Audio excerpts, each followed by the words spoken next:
الحمد لله وكفى وسلام على عباده الذين اصطفى أما بعد فأعوذ بالله من الشيطان الرجيم بسم الله الرحمن الرحيم وما كان ربك ليهلك القرى بظلم وأهلها مصلحون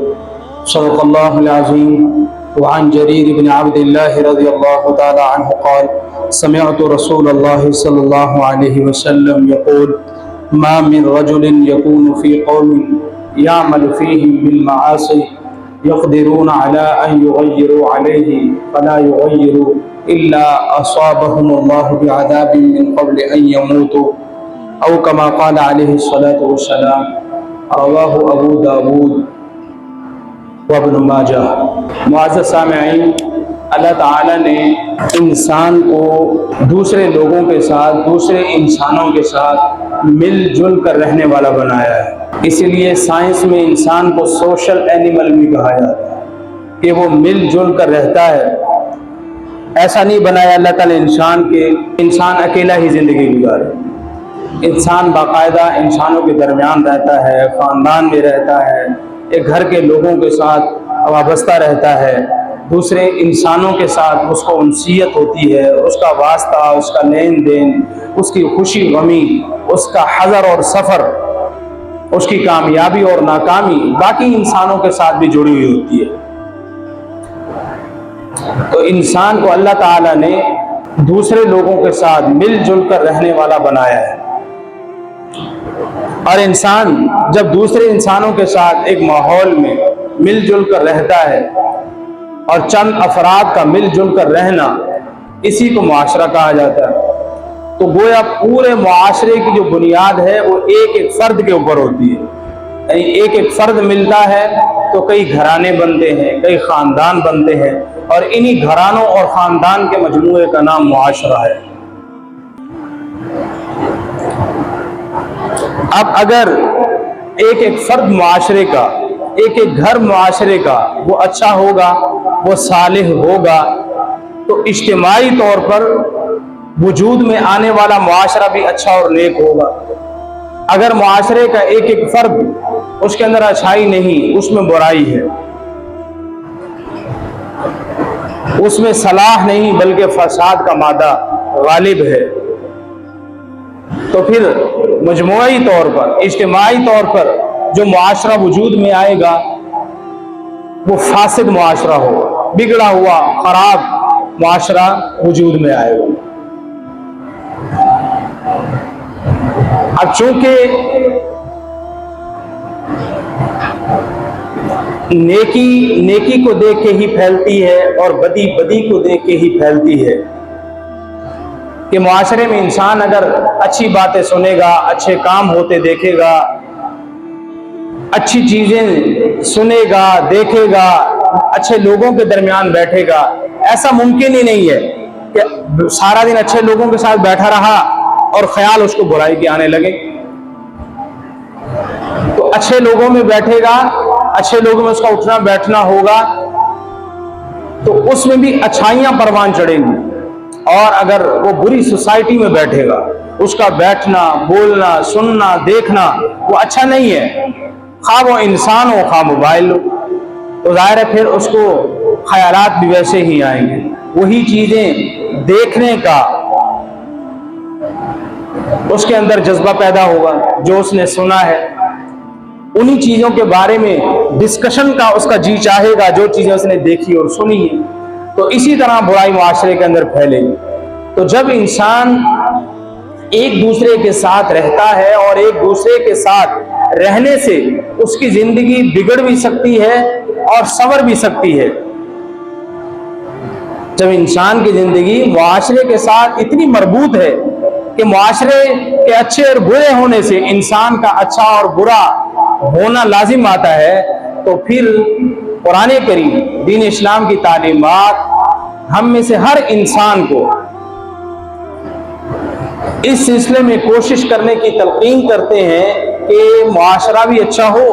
اور اس معاشرے کے اندر پروان چڑھنے والے تمام افراد، خواہ وہ مرد ہوں، عورتیں ہوں، بچے ہوں، جوان ہوں، بوڑھے ہوں، ان سب کی فکر بھی صالح ہو، ان سب کی سماعتیں بھی صالح ہوں، ان سب کی نگاہیں بھی صالح ہوں، ان کا دل بھی صالح ہو۔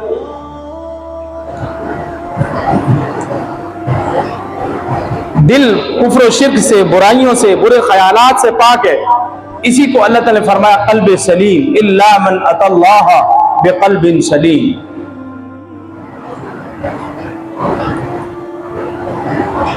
اب ظاہر ہے جب ایک انسان کی زندگی کے بننے یا بگڑنے کا معاشرے کے ساتھ اتنا بڑا تعلق ہے تو اتنی ہی بڑی ذمہ داری ہم میں سے ہر فرد پر عائد ہوتی ہے کہ ہم اپنے معاشرے کا خیال کریں کہ کہیں ہمارے معاشرے میں برائی نہ پھیل جائے، کہیں معاشرے میں بگاڑ نہ آ جائے۔ اللہ والے اس کی مثال یوں بیان کرتے ہیں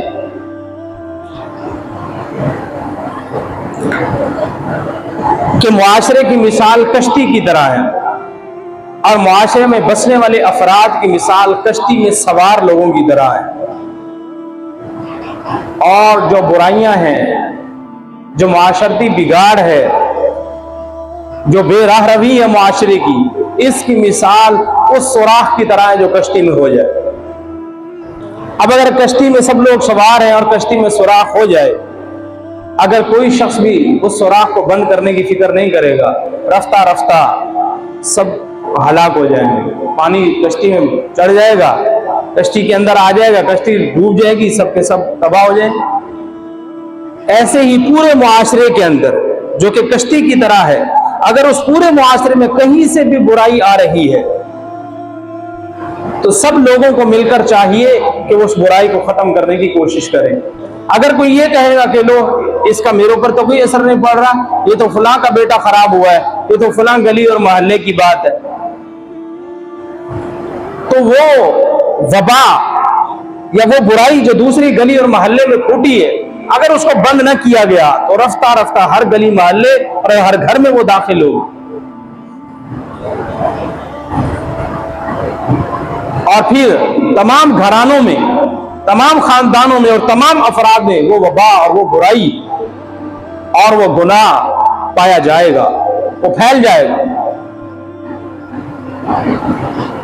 اب چونکہ اللہ تعالیٰ نے انسان میں اچھائی اور برائی دونوں ہی مادے رکھے ہیں، تو کسی اچھے سے اچھے اور بڑے سے بڑے نیک آدمی سے بھی گناہ ہو سکتا ہے۔ اس لیے اللہ تعالیٰ اور نبی کریم صلی اللہ علیہ وسلم کے فرامین، ان کے ارشادات اور ان کی تلقین یہی ہے کہ انسان سے گناہ ہو جائے تو توبہ کر لے، اپنے اس گناہ سے توبہ طائب ہو جائے، اور وہ گناہ کا جو داغ اس کے نفس پر لگا ہے، اس کے دل پر لگا ہے، اس کو زائل کرے۔ ورنہ گناہ کی نحوست یہ ہوتی ہے کہ اسلامی تعلیمات یہ بتاتی ہیں کہ آدمی جب ایک گناہ میں مبتلا ہو جاتا ہے، اس گناہ کا علاج نہ کرے توبہ کے ذریعے سے، تو پھر اس کی وجہ سے اور بیماریاں لگ جاتی ہیں۔ انسان کے جسم میں بھی برائیاں ہوں، بیماریاں پائی جائیں، تو بیماری کا انسان علاج نہیں کرے گا تو بیماری بڑھتی چلی جائے گی، ایک دن یہ بیماری اس کے لیے جان لیوا ثابت ہوگی۔ تو بالکل ایسی اگر گناہ کر لیے، جسمانی جتنی بیماریاں دنیا کے اندر اس وقت موجود ہیں، چاہے قابل علاج ہے یا لا علاج ہے، وہ اتنی خطرناک نہیں ہے جتنا کہ گناہ انسان کے لیے خطرناک ہے، کیونکہ جسمانی بیماری صرف انسان کے جسم کو نقصان پہنچاتی ہے، جبکہ گناہ انسان کے ایمان کو نقصان پہنچاتا ہے۔ تو معاشرے میں اگر کسی اچھے انسان سے بھی کوئی برائی ہو جائے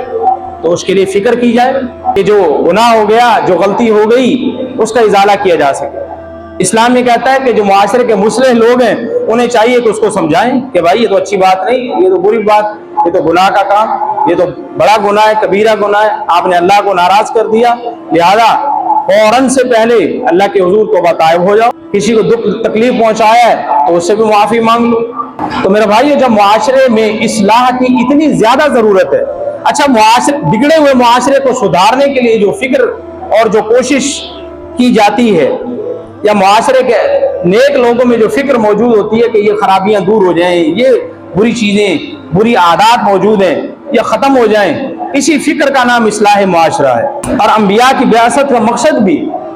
اسکول کی کتابوں میں بھی یہ بات لکھی ہوئی ہے کہ اصلاح معاشرہ ہے۔ انبیاء کرام کو اللہ تعالیٰ نے اسی لیے بھیجا کہ جا کر وہ معاشرے کے افراد کی اصلاح کرے۔ ان کی جو نظریاتی اور فکری خرابی ہے، فکری بگاڑ ہے، کہ عبادت کسی کی بھی ہو سکتی ہے، یہ ایک نظریاتی خرابی تھی کہ کسی کی بھی عبادت کرو، اللہ کی عبادت کی کوئی ضرورت نہیں۔ ان کی ایک فکری خرابی یہ بھی تھی کہ اللہ ہے ہی نہیں، اللہ کو ماننے کی ضرورت ہی نہیں۔ فکری خرابی یہ بھی ہے کہ اللہ کی بات ماننے کی ضرورت ہی نہیں۔ یہ آج ہر فرد میں موجود ہے۔ ہم سمجھتے ہیں ٹھیک ہے کلمہ تو پڑھ لینا ضروری ہے، لیکن کلمہ پڑھنے کے بعد اللہ اور اس کے نبی کو مکمل طور پر فالو بھی کرے، یہ کون سا ضروری ہے؟